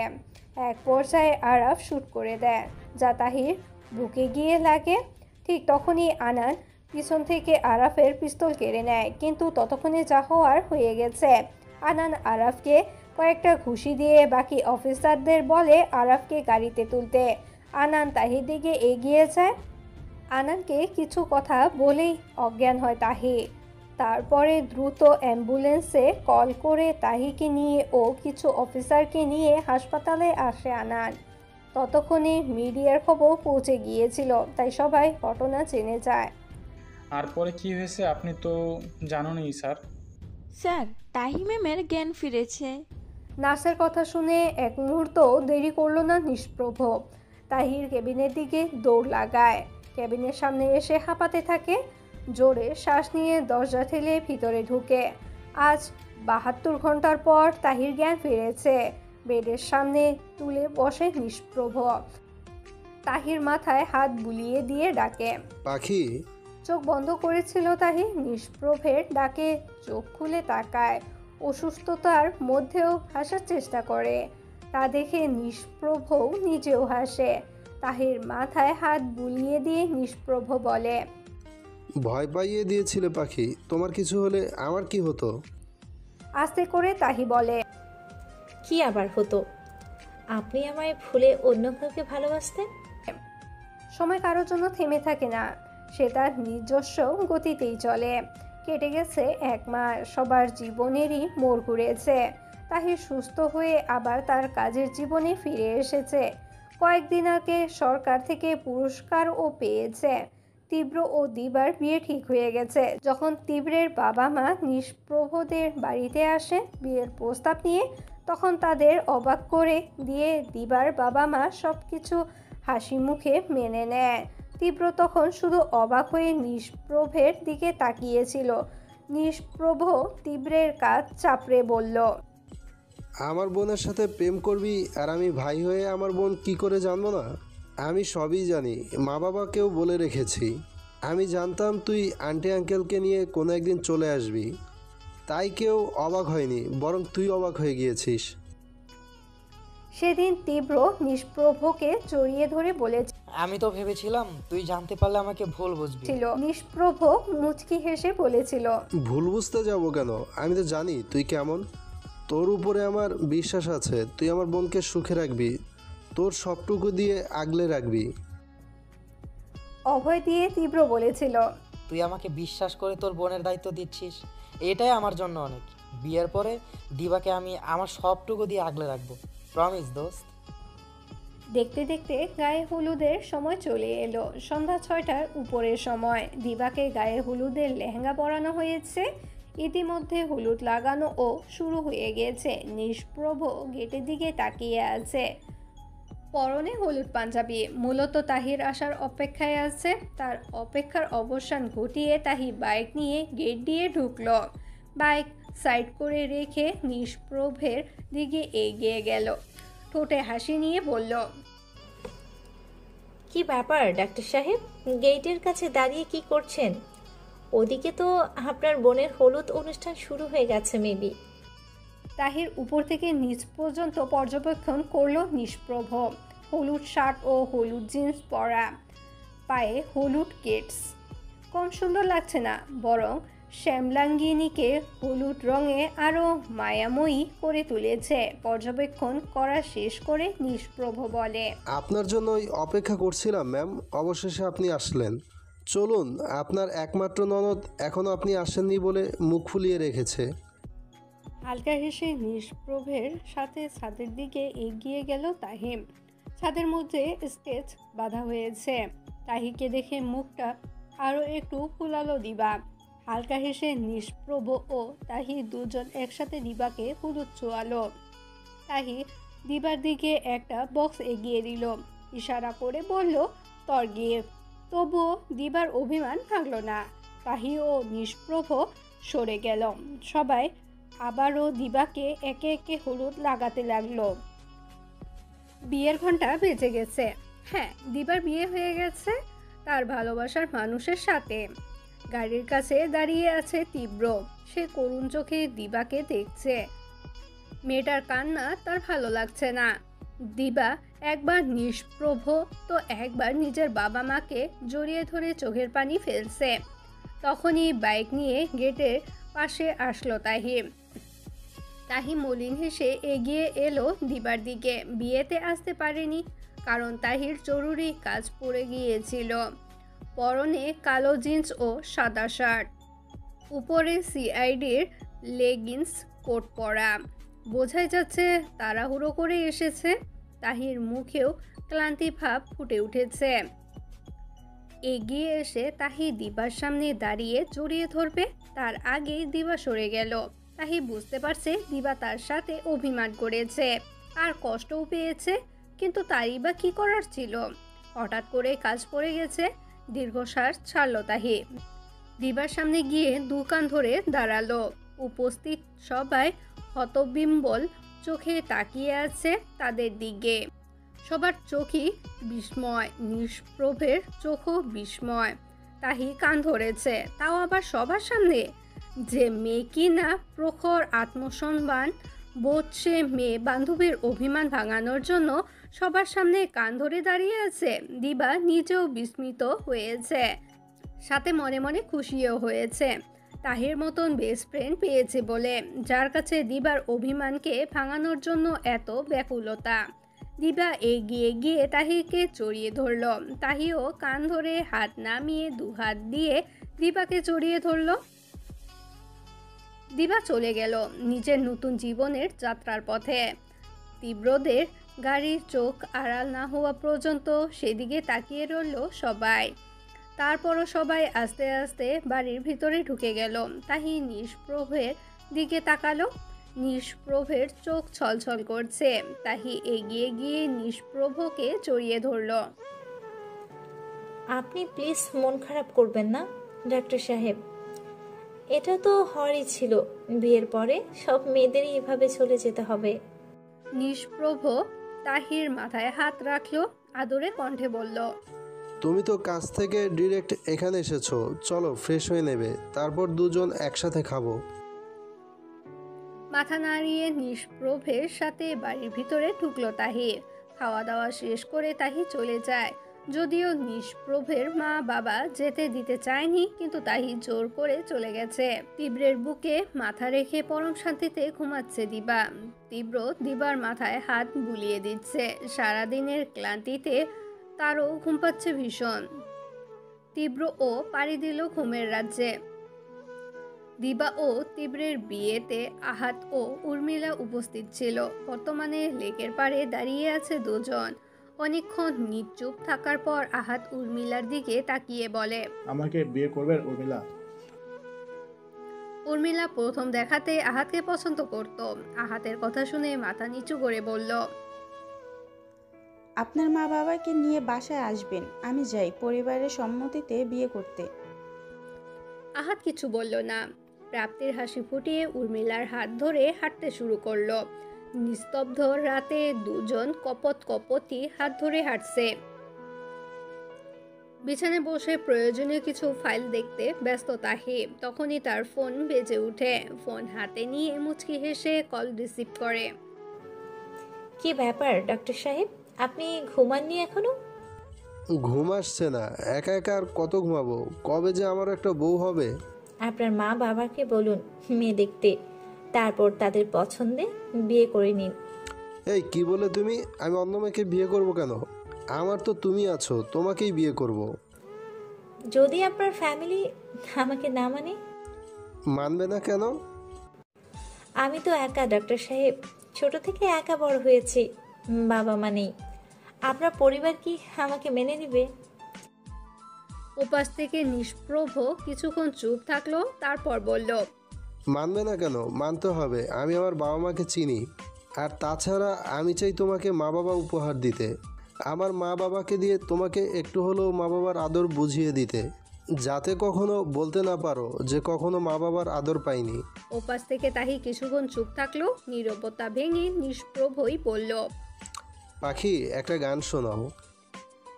সবকিছু ছেড়ে গিটার ও ফোন নিয়ে বারান্দায় ছুটলো তাহি। ফোনের স্পিকার বাড়িয়ে দিল। নিকোষ কালো আকাশের দিকে তাকিয়ে গান গাইতে লাগলো। ওপাশ থেকে নিষ্প্রভ ও তাহির গানের সাথে তাল মিলিয়ে গাইছে। আচ্ছা, গল্পের শেষে তাহিকে মেরে ফেললে কেমন হবে? ভোর রাত প্রায় 4:30টার কাছাকাছি সময়। গভীর ঘুমে আচ্ছন্ন তাহি। তাহির ঘুমের ব্যাঘাত ঘটাতে তার ফোন বিকট শব্দ করে বেজে ওঠে। ঘুম ঘুম চোখে তাকিয়ে ফোন রিসিভ করে তাহি। ওপাশ থেকে তাহির টিমের একজন অফিসার সালাম দেয়। তাহির সালামের বিনিময় করে। অতঃপর যেটা জানতে পারলো তা শুনে তাহির ঘুম পালিয়ে গেল। তাড়াহুড়া করে রেডি হয়ে ছুটল। সেখানে সব অফিসাররা উপস্থিত রয়েছে বর্তমানে। সকাল 7টার কাছাকাছি সময়। ফজরের নামাজ পড়ে আবার ঘুমিয়ে গিয়েছিল নিষ্প্রভ। উচ্চ শব্দে চিৎকার কানে আসতে ধরফড়িয়ে উঠে বসে। চিৎকারগুলো মূলত বসার ঘর থেকে আসছে। বিছানা থেকে উঠে চশমা পরে নিল। ফোন হাতে নিয়ে সেখানে পা বাড়ালো নিষ্প্রভ। উদ্দেশ্য কি নিয়ে সবাই চিৎকার চেঁচামেচি করছে তা দেখা। কি হয়েছে মা, এভাবে সবাই চিৎকার চেঁচামেচি করছো কেন? নিষ্প্রভের প্রশ্নে সকলের দৃষ্টি তার দিকে পড়ে। মূলত দিবার বউ ভাতের জন্য কিছু আত্মীয় এখনও রয়ে গেছে নিষ্প্রভদের বাসায়।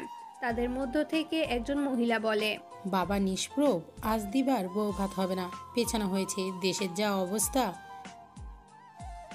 পুরো কুচকে যায় নিষ্প্রভের। দেশের অবস্থা মানে? আরেকজন মহিলা বলে, আরে তুমি জানো না কিছু? জানলে কি আর আপনাদের জিজ্ঞেস করতাম? মহিলাটি নিষ্প্রভকে টিভির দিকে ইশারা করলেন।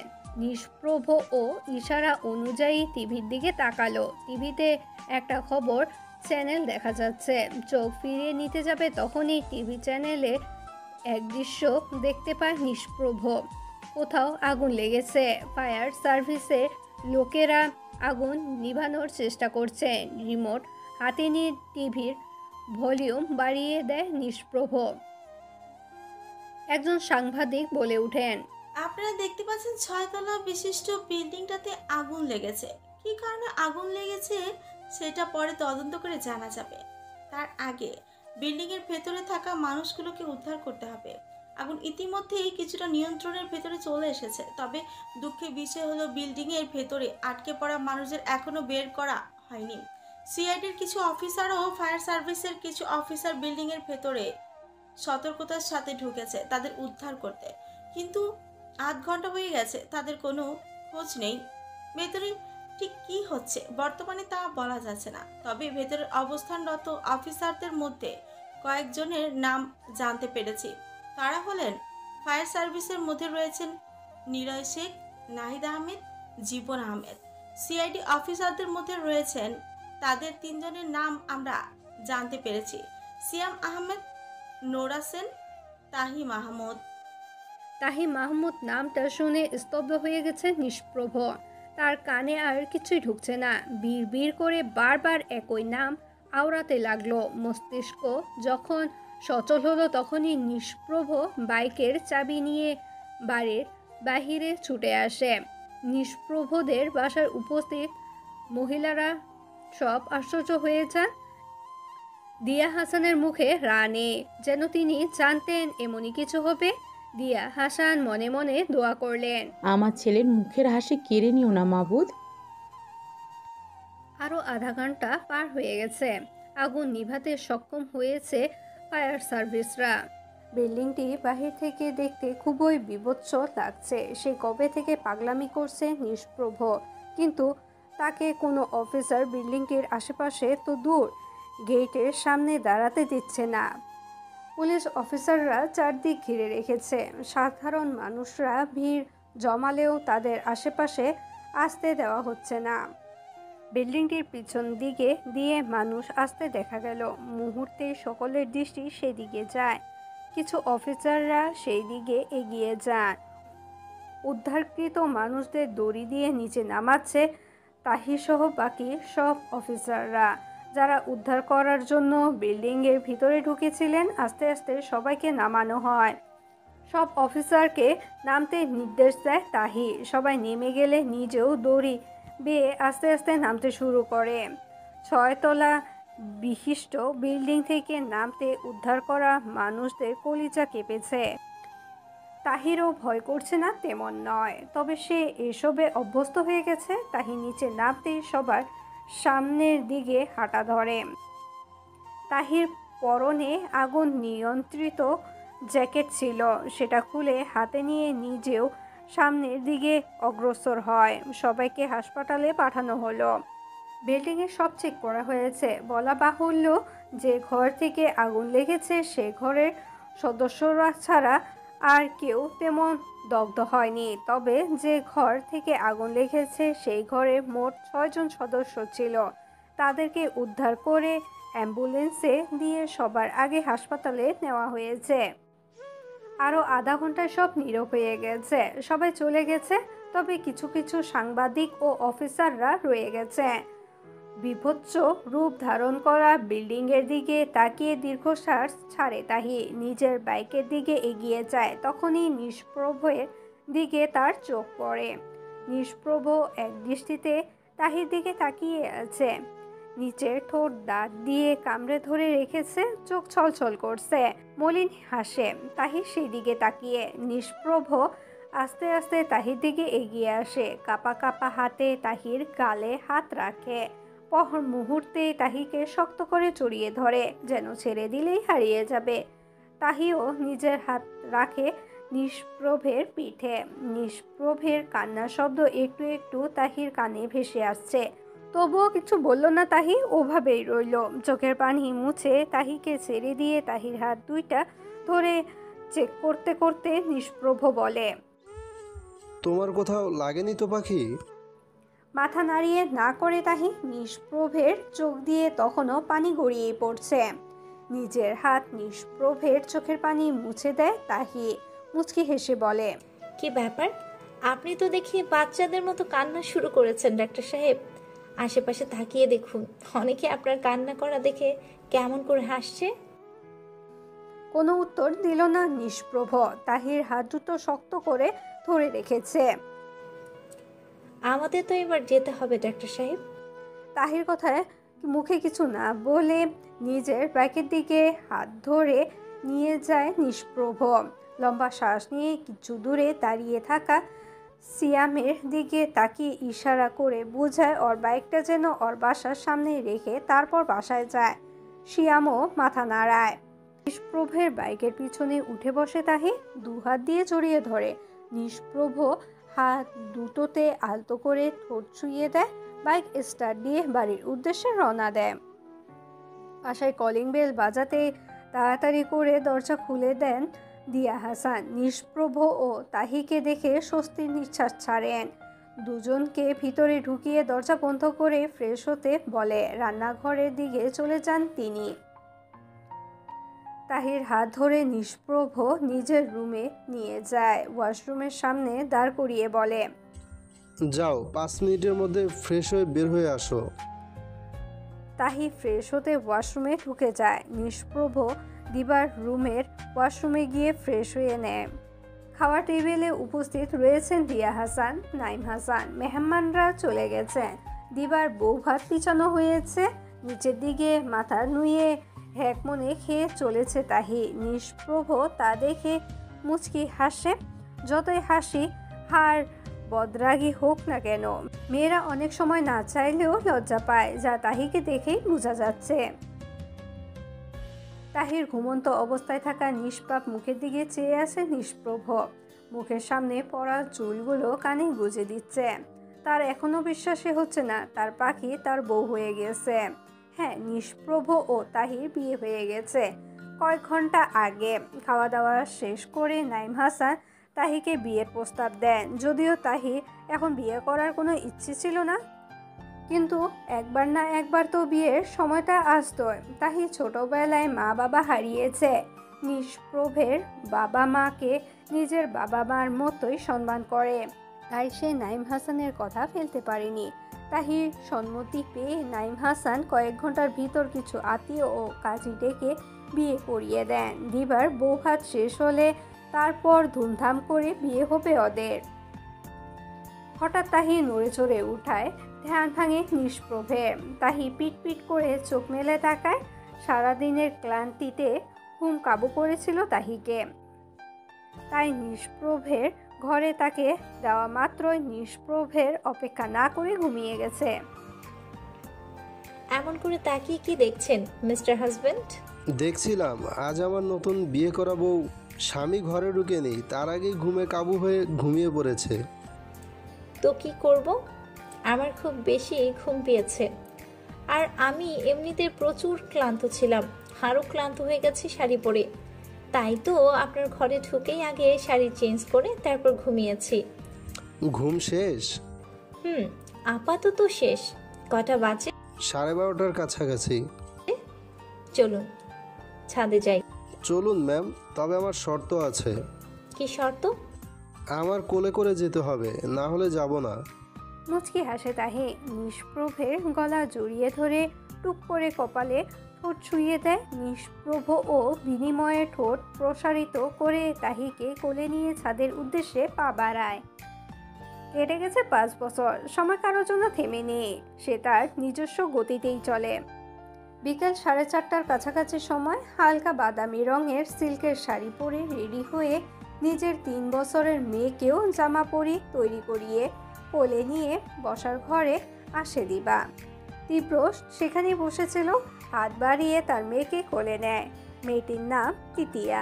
তীব্র মেয়েকে নিয়ে বেরিয়ে যায়, পিছনে পিছে দিবাও। আজ তারা সবাই মিট করবে, একসাথে ঘোরাঘুরি করবে। একটা রেস্টুরেন্টে বসে আছে তীব্র ও দিবা, সাথে তাদের 3 বছরের মেয়ে তিতিয়া। তীব্র তিতিয়ার কপালে ঠোঁট ছুঁয়ে দিবার কপালেও ঠোঁট ছুঁয়ে দেয়। দিবা তাতে কিছু বলে না, মুচকি হেসে তীব্রের হাত জড়িয়ে ধরে বসে থাকে বাকি সবার অপেক্ষায়। কিছুক্ষণের মধ্যে রেস্টুরেন্টে উপস্থিত হলো উর্মিলা ও আহাত। উর্মিলা 7 মাসের প্রেগনেন্ট। আহাত আসতে রাজি ছিল না, কিন্তু উর্মিলার জিদের কাছে হার মেনে আসতে হয়েছে। দিবাও তীব্রের সাথে টুকটাক কথা বলে তারাও আবার অপেক্ষা করতে লাগলো বাকি দুজনের জন্য। নিষ্প্রভের পরনে সাদা শার্ট, কালো প্যান্ট, চোখে চশমা, হাতে ডাক্তারের অ্যাপ্রন নিয়ে এগিয়ে আসে তীব্রদের দিকে। হঠাৎ করে থেমে যায়, পিছনে ফিরে একটা হাতকে জড়িয়ে ধরে। হ্যাঁ, এটা তাহির। তাহির হাত জড়িয়ে ধরে তীব্রদের সামনে এসে চেয়ারে বসে নিষ্প্রভ। তাহির পরনেও তার সিআইডি কোড, তবে সেটা হাতে নিয়ে আছে। টুকটাক কথা বলে সবাই খাওয়া দাওয়া করতে করতে সন্ধ্যা হয়ে যায়। সবাই লেকের পাড়ে আসার উদ্দেশ্যে আবারও রওনা দেয়। লেকের স্বচ্ছ পানিতে চাঁদ দেখা যাচ্ছে, আর সেদিকেই তাকিয়ে আছে 3 জোড়া কপত কপতি, একে অপরকে জড়িয়ে ধরে আছে উষ্ণ আলিঙ্গনে। তীব্র দিবাকে এক হাতে জড়িয়ে ধরে আছে, আরেক হাত দিয়ে তিতিয়াকে কোলে শক্ত করে ধরে রেখেছে। দিবা তীব্রের হাত জড়িয়ে ধরে কাঁধে মাথা রেখে চাঁদ দেখছে। হঠাৎই তিতিয়া শব্দ করে কেঁদে উঠে, ওর কান্নার শব্দে ভরকে যায় সবাই। সকলে এগিয়ে এসে তিতিয়াকে শান্ত করার চেষ্টা করছে, কিন্তু ওর কান্না থামছেই না।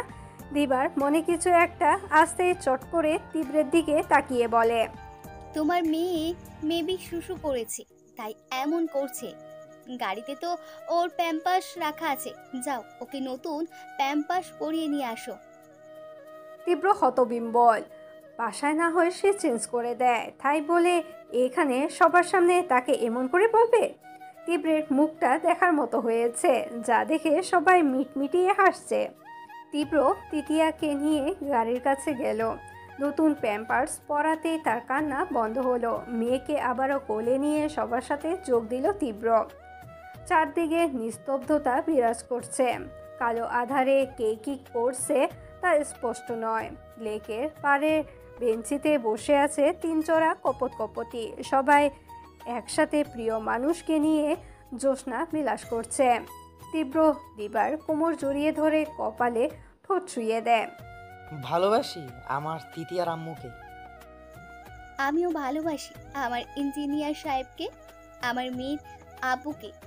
আহাতের কাঁধে মাথা রেখে চাঁদ দেখছে উর্মিলা। আহাতও উর্মিলাকে জড়িয়ে ধরে একই কাজ করছে। উর্মিলার কপালে ও ঠোঁটে উষ্ণ স্পর্শ নিজের ঠোঁটে ছুঁয়ে দেয় আহাত। উর্মিলাও পরিবর্তে একই কাজ করে, আবারও কাঁধে মাথা রেখে চাঁদ দেখতে ব্যস্ত হয়ে যায় তারা। এভাবে একে অপরের মত্ত নিষ্প্রভ ও তাহি দুজন দুজনকে জড়িয়ে ধরে জ্যোৎস্না বিলাস করছে। নিষ্প্রভের মুখের দিকে তাকিয়ে মুচকি হেসে তাহি একটা কার্ড বাড়িয়ে দেয়।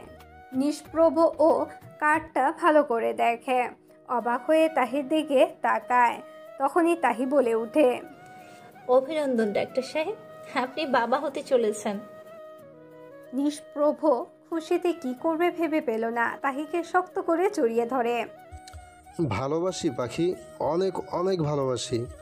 আমিও ভালোবাসি আমার শুদ্ধতম পুরুষকে, আমার ডাক্তার সাহেবকে, আমার বাচ্চার বাবাকে। দূর আকাশে চাঁদ, রাত, নিস্তব্ধতা, লেকের পানি, গাছাপালার সাক্ষী রইল তিন জোড়া কপত কপতির ভালোবাসার সুন্দর, তবে সেটা সবার ক্ষেত্রে নয়। হ্যাঁ, এমন একজনকে ভালোবাসুন যে আপনাকে তার সবটুকু দিয়ে আগলে রাখতে পারবে। বছরের পর বছর পেরিয়ে গেলেও যে ভালোবাসা পুরনো হয় না, অনুভূতি একই থাকে, সেটাই ভালোবাসা মানে প্রতিদিন একে অপরের সাথে 24 ঘন্টা কথা বলা নয়। ভালোবাসা মানে সারাদিনের ব্যস্ততার মাঝে একটু সময় বের করে প্রিয় মানুষকে নিজের অনুভূতি ব্যক্ত করা। শেষে সবাই ভালো থাকুন, পূর্ণতা পা সবার শুদ্ধতম ভালোবাসা। হ্যালো বন্ধুরা, তোমাদের সবাইকে অনেক অনেক ধন্যবাদ এতক্ষণ আমাদের সঙ্গে থাকার জন্য। আমাদের গল্পগুলো তোমাদের কাছে ভালো লাগলে, তোমাদের হৃদয় স্পর্শ করতে পারলে অবশ্যই আমাদের চ্যানেলটি সাবস্ক্রাইব করে এবং তোমাদের মূল্যবান মতামত কমেন্ট করে আমাদের সঙ্গেই থাকবে। আর হ্যাঁ, গল্পটি ভালো লাগলে অবশ্যই তোমাদের বন্ধুদের সাথে শেয়ার করতে ভুলবে না। আমাদের পরবর্তী গল্প পেতে আমাদের চ্যানেলের সঙ্গেই থাকবে। খুব শীঘ্রই আপলোড করা হবে পরবর্তী গল্প। ততক্ষণে আমাদের সঙ্গেই থাকো। আজকের মতো টাটা, বাই বাই।